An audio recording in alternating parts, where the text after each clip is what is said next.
മഴമാപിനി, അതായത് 3 മണിക്കൂർ തോറും മുന്നറിയിപ്പ് തരുന്നത്.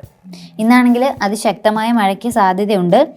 ഉച്ചയ്ക്ക് ശേഷം സന്നിധാനം, പമ്പ, നിലയ്ക്കൽ എന്നിവിടങ്ങളിൽ അതിശക്തമായ മഴയ്ക്കും ഇടിമിന്നലിനും സാധ്യതയുണ്ടെന്നാണ് പറയുന്നത്. അപ്പോൾ എല്ലാവരും ജാഗ്രതയിലിരിക്കുക.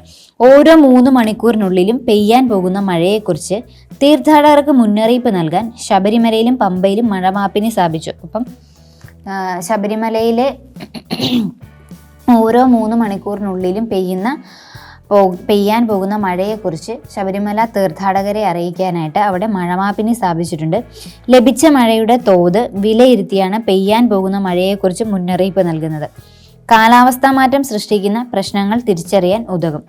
വനഭാഗങ്ങളിൽ മണ്ണിടിച്ചിൽ, നദിയിൽ മലവെള്ളപ്പാച്ചിൽ എന്നിവയ്ക്ക് സാധ്യതയുണ്ടെങ്കിൽ അറിയാൻ സാധിക്കും. അപ്പം വനമേഖലയിൽ ഉണ്ടാകുന്ന മണ്ണിടിച്ചിൽ, അതുപോലെ നദിയിൽ വെള്ളപ്പൊക്കം, ഇതൊക്കെ അറിയാനായിട്ടും ഇതിലൂടെ സാധിക്കും.